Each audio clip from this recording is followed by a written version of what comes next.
예수님은 우리에게 평강 주시고자 하십니다. 그래서 오늘 본문에도 보면 예수님께서는 평강의 왕이다 라고 얘기하고 있습니다. 실제로 예수님께서 이 땅에 오셨을 때 평강, 평안 하고는 별 관계가 없었지요. 예수님이 오시고 난 다음에 3살 이하의 어린애들은 다 죽어버리고, 또 예수님을 믿는다라고 하고 핍박이 시작되어지고, 또 예수님도 실제로 말씀하시기를 니들이 예수를 믿고 난 다음에는 시어머니와 불화가 일어나고 또 가족들과 원수가 가족들일 것이다 라고 얘기하시는, 그러니까 우리가 생각하는 평강과는 아무 상관없는 평강의 왕이다 라고 말씀하고 있습니다. 민수기서 6장 24절에도 이런 말씀이 있지 않습니까? 여호와는 너에게 복을 주시고 또 너를 지키시기를 원하고, 여호와는 그의 얼굴을 너에게 비추사 은혜 베푸시기를 원하며, 여호와는 그 얼굴을 내게로 향하여 드사 평강 주시기를 원하노라 할지니라. 여기에도 평강을 우리에게 주시고자 하시고, 또 그의 얼굴 빛을 우리에게 비추어 주시고, 또 은혜를 베풀어 주시고, 얼마나 아름답고 또 행복하고 기쁜 모습으로 하나님께서 우리에게 말씀하고 있는지 모릅니다. 평강은 분명히 우리 하나님께서 우리에게 주시고자 하시는 것이고, 또 그 평안 속에서 여러분들이 하나님과의 아름다운 관계를 유지하기를 원하십니다. 이사야 9장 6절을 읽었는데 7절에 보니까 그 정사와 평강의 더함이 무궁하며, 또 다윗의 왕자와 그의 나라에 군림하여 그 나라를 굳게 세우고 지금 이후로 영원히 정의와 공의로 그것을 보존하실 것이라. 만군의 여호와의 열심히 이를 이루시리라 라고 기록하고 있습니다. 평강이 무궁하다라고 말씀하고 있습니다. 그리고 우리 하나님께서 그것을 반드시 이루실 것이다 라고 하는데, 이 세상은 평강이 없지 않습니까?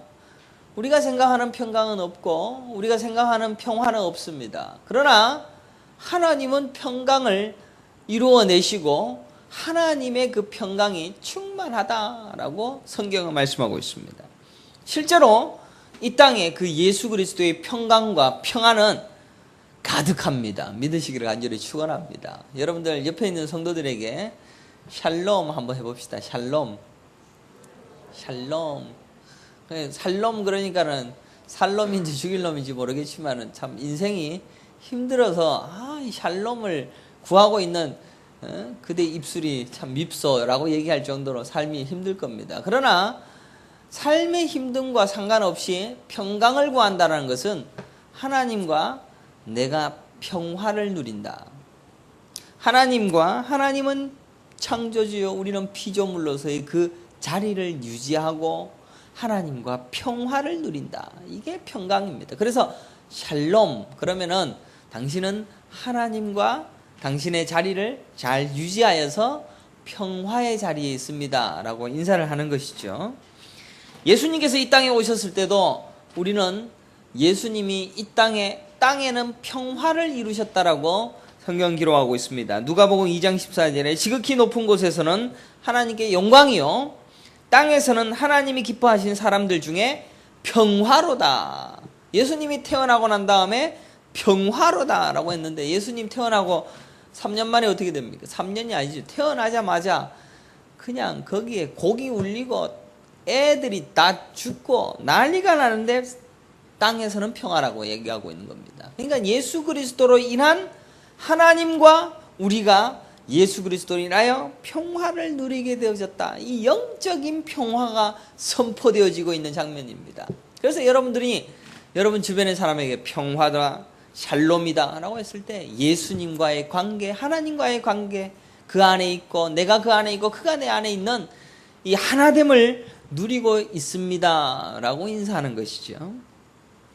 이렇게 명확히 말씀 속에서는 우리의 평강, 우리의 행복, 이 땅에서의 평화, 평강 이런 것을 구하는 것이 아니라 하나님과의 관계 속에서의 평화와 평강을 우리에게 말씀하시고 약속하고 있고, 또 그것이 여러분에게는 평강이요 평화라고 성경은 기록하고 있습니다. 로마서 1장 7절에도 항상 이 바울은 뭐라고 얘기합니까? 평강이 있을지어다. 지가 평강이 있습니까 없습니까? 지라고 하니까 죄송합니다. 바울은 감옥에 있었고요. 그죠? 옥중서신입니다. 그러니까 감옥에서 여러분들 옛날에 감옥하고 지금 감옥하고는 상상을 달리 해야 됩니다. 지금 감옥은 제가 안 가봐서 모르지만 콩밥도 주고 그죠? 아침마다 운동도 시키고 그 다음에 영화를 보니까 일도 시키고 이렇게 하는데 그때 당시에 감옥은 그렇지 않습니다. 감옥은 뭐 바닷가에 요한이 있는 감옥은 그랬다 그러더라고요. 이게 썰물이 차면은 밀물이죠. 밀물이 차면은 물이 여기까지 올라오고 까치발 들고 있다가 또 물이 내려가게 되어지면은 또 그러니까 물이 그냥 그리고 화장실에 갈 수도 없으니까 거기에 오줌 똥이 그냥 가득하고 먹는 것도 제대로 주지 못하고 죽지 못해서 하는 게 감옥이었습니다. 거기에서 감옥에 있는 바울이 평강이다 라고 얘기하고 있는 겁니다. 그러니까 무슨 평안이지 이제 아시겠죠? 평강과 평안은 뭡니까? 하나님과 당신이 예수 그리스도 안에서 평화를 누린다. 하나가 되어졌다. 이게 평강입니다. 많은 평강의 기원과 평강의 간절한 바람, 이것은 우리 성도가 추구해야 될 유일한 고백이고 또 우리가 평강을 기원해 주고 있는 것도 예수 안에서 하나님과의 그 평화를 누리고 있습니까? 라고 질문하는 것도 가장 우리가 해야 할 유일한 말씀이고 나눔이고 인사입니다. 그러니까 교회 안에서 당신 잘 될 겁니다. 이게 무슨 인사입니까? 그죠? 성도들은 그런 인사하는 거 아닙니다. 당신 사랑받기 위해 태어난 이런 인사하는 거 아닙니다. 사랑은 무슨 예수 믿는다 그래갖고 핍박받아 끌려가갖고는 질질 끌려서 목이 잘리고 죽임당할 그 위기 속에 있는 성도들에게 잘 될 거라고 사랑받기 위해 그런 인사는 인사도 아닙니다. 우리의 인사는 뭡니까? 하나님과 내가 평화를 누리게 되어지기를 원합니다. 그래서 평강을 기원하는 것입니다. 초대교회 성도들은 서로 평강이 있을지어다 라고 인사를 했습니다. 샬롬 했습니다. 그들의 인생은 초대교회 동안 계속해서 핍박당하고 고통당했습니다. 그럼에도 평강이 있을지어다. 그러니까 이 삶이 좀 더 나아질 것이다 라는 그러한 인사가 아니라 하나님과의 그 관계 속에서의 그 평화를 누릴지어다 라고 인사를 했던 것입니다. 고린도후서 1장 2절에도 하나님 우리 아버지와 주 예수 그리스도로부터 은혜와 평강이 있기를 원하노라. 이 구절을 뚝 떼어갖고 우리는 평강을 구하고 또 이 땅에서의 평화를 누리기를 원하는 마음으로 설교하고 또 그러한 말씀으로 서로 나눕니다. 그러나 이 바울의 마음속에는 하나님과 우리와의 예수 그리스도로부터 평강과 평화의 관계를 유지하게 되어질 것을 기리고 또 기원하고 기도했다라는 것입니다. 더구나 예레미야 14장 11절에 이런 말씀이 있습니다. 여호와께서 또 내게 이르시되 너는 이 백성을 위하여 복을 구하지 말라라고 기록하고 있습니다. 복도 구하지 말라. 예레미야 선지자에게 너는 이 백성에게 복을 구하지 말라라고 말씀합니다. 왜 그렇습니까? 복을 구하고 잘 될 거라고 얘기하고 평강과 평화를 이야기하고 있는 것은 다 거짓 선지자다. 예레미야 14장 12절에 이렇게 기록합니다. 그들이 금식할지라도 내가 그 부르짖음을 듣지 아니하였고 번제와 소제를 드릴지라도 내가 그것을 받지 아니할 뿐 아니라 칼과 기근과 전염병으로 내가 그들을 멸하리라. 이뒤에 내가 말하되 슬프도소이다. 주 여호와여 보시옵소서. 선지자들이 그들에게 이르기를 너희가 칼을 보지 아니하겠고 기근은 너희에게 이르지 아니할 것이라 내가 이곳에서 너희에게 확실한 평강을 주리라 하나이다. 이게 누가 얘기하는 겁니까? 거짓 선지자지요, 그죠? 그래서 14절에는 여호와께서 내게 이르시되 선지자들이 내 이름으로 거짓 예언을 하도다. 나도 그를 보내지 아니하였고 그들에게 명령하거나 이르지 아니하였거늘 그들이 거짓 계시와 점술과 헛된 것과 자기 마음의 거짓으로 너희에게 예언하는도다. 말씀은 명확합니다. 그래서 이 땅에서의 평화와 평강을 구하는 그 자체가 얼마나 여러분들 죄 있습니까 없습니까? 설교 시간에 여러분들 보고 죄 있다라고 얘기하는 교회가 몇 군데 있겠습니까? 우리는 죄인입니다. 뭘 해도 죄입니다. 뭘 좀 잘해놓고 하나님 쳐다보고 있으면서도 또 죄 짓는 여전히 죄인입니다. 그런 죄인들에게 평강을 구한다. 잘 될 거다. 전부 거짓 선지자 아닙니까? 그것도 하나님의 이름을 빌어서 하고 있는 모든 게 다 거짓 예언자들 아닙니까? 예수님께서 이 땅에 오셔서 말씀하시고 자 하셨던 것은 육에 관한 것이 아니라 내가 육은 죽이는 것이고 영은 살리는 것이다. 내가 영에 대해서만 말씀하고 있다라고 반복해서 설명해 주고 계셨습니다. 그러니 우리에게는 유일한 평강과 평화가 뭡니까? 하나님과의 평화요, 하나님과의 평강입니다. 그래서 여러분들 옆에 있는 사람에게 샬롬 하고 할 때 하나님과의 평화를 누리십시오 라고 인사를 하는 겁니다. 우리 샬롬 할 때 뭐라고 합니까? 평안하십시오. 평안하십시오. 인생이 좀 피게 되기를 원합니다. 하나님이 도와줘서 뭐가 좀 잘 되기를 원합니다. 그렇게 인사하지 마시라는 겁니다. 그것이 거짓 선지자가 하는 짓이었다라고 성경이 이야기하고 있는데 얼마나 무섭습니까? 결국 우리는 하나님과의 평화를 누리는 것은 그는 창조자여 나는 피조물입니다. 그는 창조자여 나의 인생의 주관자이시고 나의 모든 것이 되어주시는 분이시고 나는 그에게 경배를 드릴 수밖에 없는 피조물로 전적인 나의 인생이 다 바쳐져도 하나도 아깝지 아니하는 진짜 위대한 주인이시다 라는 것을 고백하는 것, 이게 평화요 평강입니다. 창세기 3장 19절에 내가 흙으로 돌아갈 때까지 얼굴에 땀을 흘려야 먹을 것을 먹으리니 내가 그것에서부터 취함을 입었음이라. 너는 흙이니 흙으로 돌아갈 것이니라. 여러분들 아침에 일어나서 나는 흙이다 라고 선포하시고 이 땅을 살아가십시오. 대단하다고 생각하지 마십시오. 흙이니 흙으로 돌아갔더라. 우리 선조 아담이 그랬는데 우리가 뭐 잘났다 아담보다 낫겠습니까? 아담은 하나님이 손으로 지어서 받은 정말로 존귀한 존재였습니다. 그럼에도 너는 내가 만든 흙으로 지음받았으니 너는 흙으로 돌아가라 라고 했으니 우리는 흙일 뿐만 아니라 쓰레기에 불과하고 먼지에 불과합니다. 그런 흙인 우리가 바벨탑을 짓기 시작합니다. 우리 인생에서는 바벨탑 쌓는 것이 우리 인생의 목표입니다. 우리가 원래 자리인 흙의 자리로 돌아감을 잊어버리는 것을 하나님과의 전쟁이라고 이야기하고 있고 그 전쟁은 절대로 이길 수 없으며 우리는 그것이 죄이며 하나님의 심판받아 죽임받을 수밖에 없는 죄라는 사실을 깨달아야 되는 것입니다. 사도행전 17장 18절 바울이 이렇게 말합니다. 우리가 그를 힘입어 살며 기둥하며 존재하느니라. 그를 힘이며 살며 기동하며 존재하느니라. 그러니까 하나님 없이는 살 수 없습니다. 마가복음 10장 15절에 내가 진실로 너희에게 이르노니 누구든지 하나님의 나라를 어린 아이와 같이 받들지 않는 자는 결탄코 그곳에 들어가지 못하리라 하시고, 어린 아이는 자신의 힘을 믿지 않습니다. 어려운 일이 있어도 아빠, 엄마 부릅니다. 내가 힘이 있다라고 자부하는 자는 천국에 합당한 자가 아닙니다. 어린 아이와 같이 나는 할 수 없습니다. 하나님이 나를 책임지지 아니하면 도무지 살 수 없습니다 라는 그 어린 아이에게 천국을 허락하신다라고 말씀하고 있습니다. 말라기서 4장 1절에도 만군의 여호와가 이르노라 보라 용광로 불같은 날이 이르리니 교만한 자와 악을 행하는 자는 다 지푸라기 같을 것이라. 그 이르는 날에 그들을 살라 그 뿌리와 가지를 남기지 아니할 것이로되 내 이름을 경외하는 너희에게 공의로운 해가 떠올라서 치료하는 광선을 비추리니 너희가 나가서 외양간에서 나온 송아지같이 뛰리라. 이게 평강입니다. 경외하는 자, 하나님만을 예배하는 자, 하나님이 내 인생의 주인이시다라고 고백하는 자, 그들이 광선이 임하여 송아지같이 뛰는 평강과 평화를 누리는 것입니다.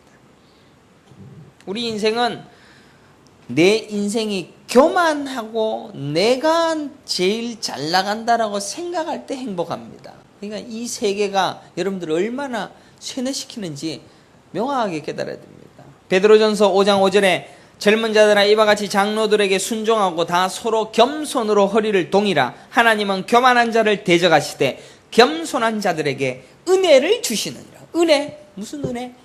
평강, 평화. 그 은혜를 주시겠다는 겁니다. 야고보서 4장 6절에 그러나 더욱 큰 은혜를 주시나니 그러므로 이랬을 때 하나님이 교만한 자를 물리치시고 겸손한 자에게 은혜를 주신다 하였느니라. 무슨 은혜? 겸손하니까 하나님과의 평화와 평강이 임하여지는 것입니다. 교만은 결국 우리가 우리 스스로 태어나서 우리의 인생을 스스로 산다라고 고백하는 것입니다. 아까도 기도했지만 우리가 두 발로 딱 서 있으니까 뭐 괜찮은 사람으로 생각하지만 우리의 인생 전부가 다 하나님께서 주장하지 않으시면 단 하루도 살 수 없습니다. 여러분들 아침에 일어나서 제일 먼저 뭘 고백하십니까? 딱 거울을 보면서 나는 왜 이렇게 예쁠까? 나는 왜 이렇게 잘났을까? 고백하십니까? 오늘날 교회에서는 자기개발서를 탁 꺼내서 설교를 하는 설교가 너무 많습니다. 그래서 나는 잘할 수 있을 거야. 교회에서도 그런 거 가르치지 않습니까? I can do it. 우리 예수 안에서 뭐든지 알 수 있습니다. 예수 안에서 라는 말이 함정이지 전부 다 자기가 할 수 있다라고 착각을 하게 합니다. 나는 이룰 수가 있다. 내가 할 수 있는 것을 다른 사람들도 봐줄 수 있을 것이다. 오늘은 새로운 날이다. Today is a new day 하면서 그 뭡니까? 영화에도 나오잖아요. 내게는 가장 멋진 날이야. 한번 멋지게 이 하루를 빛내볼 거야. 자기계발서에 나오는 그런 이야기들을 설교를 통해서도 나오고 있습니다. 그러나 그러한 말로 우리가 하루를 시작하는 그 순간 그 인생은 그 하루는 하나님과의 전쟁입니다. 전쟁하는 겁니다. 하나님 없이 살 수 있다는 것이죠. 아침에 일어나서 우리가 제일 먼저 해야 될 게 뭡니까? 하나님 없인 살 수 없습니다. 나는 흙입니다. 흙이니 흙으로 돌아갈 뿐입니다. 오늘 나보고 흙으로 돌아가라 하더라도 저는 갈 준비가 되어 있습니다. 어제 우리 같이 식사하면서 우리 계신 우리 울릉도에 계신 우리 할머님께서 그런 얘기를 하신다고. 하늘나라를 보고 난 다음 나는 죽어도 여한이 없다. 그러니까 이 인생의 애착과 이 나의 가지고 있는 것들에 대한 그 애착, 이게 놓여지는 겁니다. 왜? 나는 하나님 거니까. 저는 아침에 일어나서 제일 먼저 뭐라고 얘기하는지 압니까? 야, 이 쓰레기야. 저보고 하는 겁니다. 쓰레기야. 네가 무슨 목사냐? 쓰레기야. 그런 마음으로 하루를 시작합니다. 하나님이 내게 주신 그 평강과 평화를 위하여서는 나는 낮아지고 나는 겸손해지고 나는 없어지고 나는 죽어야 되고 나는 부인되어져야 되는 것이고, 그래서 하나님과의 평강과 평화가 내 인생 가운데 있는 것입니다. 그래서 샬롬입니다. 빌립보서 2장 12절에 그러므로 나의 사랑하는 자들아 너희가 나 있을 때뿐만 아니라 더욱 지금 나 없을 때에도 항상 복종하여 두렵고 떨림으로 너희 구원을 이루라 라고 했습니다. 여러분들, 구원이 이루어지는 겁니까? 여러분들이 스스로 구원을 만들어낼 수 있다고 생각합니까? 없습니다. 그런데 성경은 구원을 이루라 라고 말씀합니다. 왜 구원을 이룬다 라고 말씀하고 있을까요? 하나님이 다 이루신 구원을 여러분들이 어떻게 이루겠습니까? 여러분들이 할 수 있는 것은 하나도 없습니다. 그러나 구원을 이루는 자리에서 살게 하시고 있다는 것을 깨달으면서 이 구원을 이루기 위하여 우리는 철저히 연습하는 겁니다. 나는 쓰레기요. 나는 하나님과의 평강을 누리기 위하여 그에게 나의 창조자의 자리를 항상 두며 나는 피조물로서 하나님 없이는 살 수 없습니다. 라는 철저한 자기 부인의 그 자리, 그게 구원을 이루는 자리입니다. 실제로 우리가 그 평화를 이루기 위한 노력을 하는 것이 아니라 자신의 선택된 백성에 의하여서 하나님은 반드시 이루어내십니다. 하나님이 다 하십니다. 하나님께서 여러분의 인생을 교만하게 하신다면 교만하지 않도록 하게 하시는, 누추하여 하나님 앞에 부끄러울 수밖에 없는 존재로 나락으로 떨어뜨리게 하셔서 그 평화를 이루십니다. 그러니 하나님은 자신의 구원을 우리를 통하여 하나님이 이루시는 것이죠. 그러나 우리 인생은 매일매일 그렇게 그 구원을 이루는 자리로 나아가는 겁니다. 어떤 신자는 이런 고백을 합니다. 자신의 재산이 다 타버렸습니다. 그 재산이 탈 때 자기의 자녀도 불에 타서 죽었습니다. 죽임을 당했습니다. 다 없어졌습니다. 그 순간에 고백하기를 평강입니다. 평화입니다. 신자는 그렇게 합니다.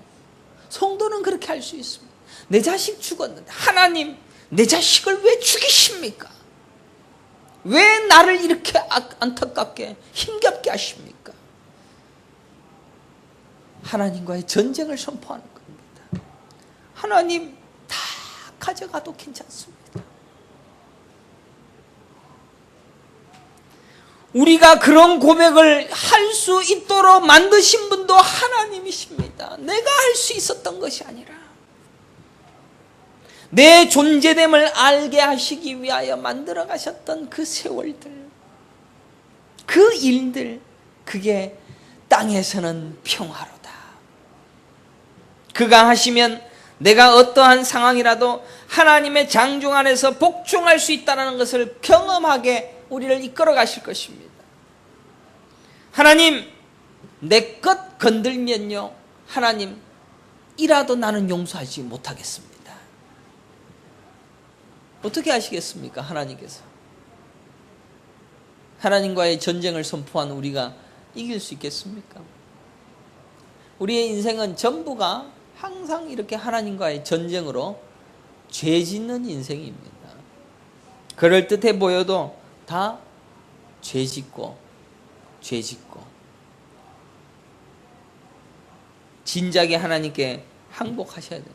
아니 내가 가지고 있는 건강조차도 앗아가실 때도 하나님이 주셨으니 가져가십시오 라고 할 수 있는 마음. 그래서 우리 아이들이 처음에는 뭔가를 주면은 이게 지 거라고 생각하고 안 놓잖아요. 근데 이 욕심이 점점 커지는 거지.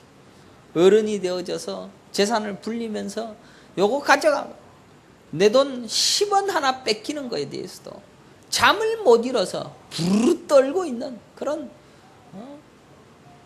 뭡니까? 구두쇠 같은 인생이 있지 않습니까? 하나님이 내 인생의 주인이심을 명확히 하십시오. 그리할 때 평강을 경험하는 것입니다. 그것은 내게서 나오는 것이 아니라 하나님이 주시는 평화입니다. 땅에서는 평강이 없을런지 모릅니다. 땅에서는 평화가 없을런지 모릅니다. 그러나 하나님이 주시는 그 평화와 평강 속에서 우리는 살아가는 것이고 그것이 우리에게는 행복이요 기쁨이요 외양간에 송아지가 뛰듯이 기쁜 것이며 요한복음 14장 27절에 예수님께서 이렇게 말씀하십니다. 평안을 너희에게 끼치노니 곧 나의 평안을 너희에게 주노라. 내가 너희에게 주는 것은 세상이 주는 것과 같이 아니하니라. 근데 우리는 세상하고 다른 평강을 예수님이 준다고 예수님이 그래 얘기했는데 왜 교회당에서는 세상이 주는 평강을 니들이 받을 거라고 그렇게 거짓말하는데 아멘 하냐고요. 왜 아멘 하냐고. 성도들이 불쌍하고 그 목사가 미워 죽겠습니다. 너희는 마음에 근심하지도 말고 두려워하지도 말라. 세상이 주는 평강이 아니라 하나님이 주는 그 평안을 너희들이 누리니까 세상에서의 그 근심과 두려움이 너를 뒤덮을 수가 없단다. 그래서 제가 이 땅에서의 근심과 평안은, 근심과 두려움은 이 하늘의 평안을 경험하게끔 가르치고자 하시는 시험이라면 근심과 두려움은 오히려 내게 주신 은혜다라는 것을 깨달을 수 있는 그 경지에 올라가는 겁니다. 근데 그게 됩니까? 안 되시오. 안 되니까 저는 강대상에 거울에서 나를 보면서 아이 쓰레기야 저를 구박하는 거지. 안 되니까 하나님이 자신이 주시고자 하시는 그 평강을 내가 누리고 있지 못하니까. 우리에게 오는 근심과 두려움은 하나님의 평강을 내게 주시고자 하시는 하나님의 섭리로 주시는 것이다라는 것을 생각할 때 우리는 어떠한 인생의 고난과 괴로움이 온다 할지라도 아, 하나님이 나에게 평안 주시려고 하시는구나. 실제로 우리가 이 땅에서 매일매일 구차하게 사느냐? 그렇지도 않습니다. 여러분의 인생의 평강과 여러분의 이 육적인 평안과 평강, 그렇게 좋아하는 육적인 평강과 평안을 통하여서 하나님의 구원을 가르치시기도 하십니다.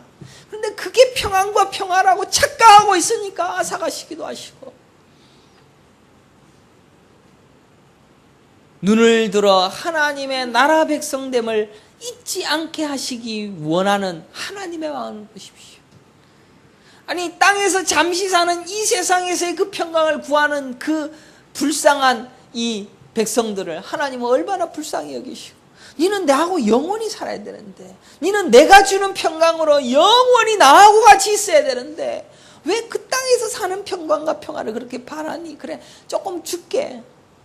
그렇지만 그걸로 네 마음 베릴까 봐 안타까워. 영원한 하나님과의 평강을 같이 누리자. 우리 하나님은 계속 말씀하고 있는 겁니다. 나와 관계를 맺고자 하시는 그 하나님의 은혜가 있는 자라는 사실을 더 명확하게 확실하게 깨닫고 나아가는 그런 자를 성도라고 이야기하고, 그런 자들이 모인 곳을 교회라고 얘기하는 것입니다. 그래서 교회는 세상의 평강 따위를 말하는 것이 아닙니다.